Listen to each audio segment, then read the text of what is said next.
বাংলাদেশের স্বাধীনতা ও সার্বভৌমত্ব প্রশ্নে কখনো আপোস হয়নি, হবে না বলে মন্তব্য করেছেন জাতীয়তাবাদী মুক্তিযুদ্ধের প্রজন্ম দলের আহ্বায়ক ও ঢাকা-৬ আসনের বিএনপির মনোনীত প্রার্থী ইঞ্জিনিয়ার ইশরাক হোসেন।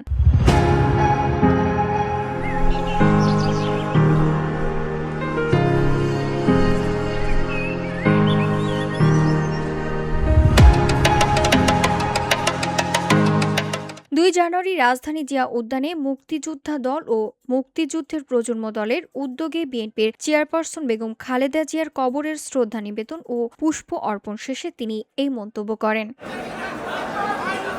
ইশরাক বলেন, জিয়াউর রহমান ও বেগম খালেদা জিয়ার রাজনৈতিক আদর্শের উত্তরাধিকারী হিসেবে তারেক রহমানের নেতৃত্বে বাংলাদেশের জনগণ কিভাবে গ্রহণ করেছে তা তার স্বদেশ প্রত্যাবর্তনের দিনই স্পষ্টভাবে প্রতিফলিত হয়েছে।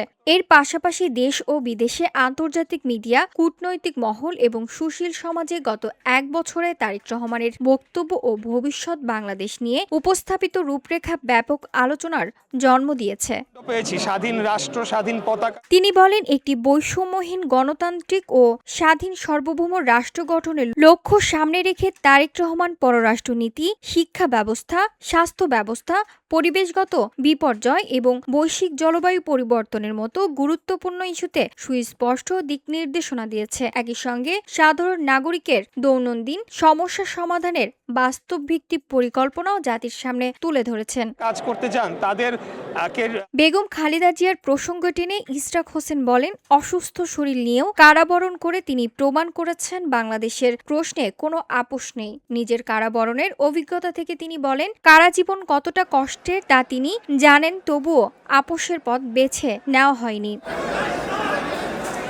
এ সময় আরও উপস্থিত ছিলেন জাতীয়তাবাদী মুক্তিযোদ্ধা দলের সভাপতি ইশতিয়াক আজিজ উলফাত, মুক্তিযুদ্ধের প্রজন্ম দলের সদস্য সচিব advocate K M Kamruzzaman Nannu সহ মুক্তিযোদ্ধা দল ও মুক্তিযোদ্ধাদের প্রজন্ম দলের বিভিন্ন পর্যায়ের নেতাকর্মীরা উপস্থিত ছিলেন।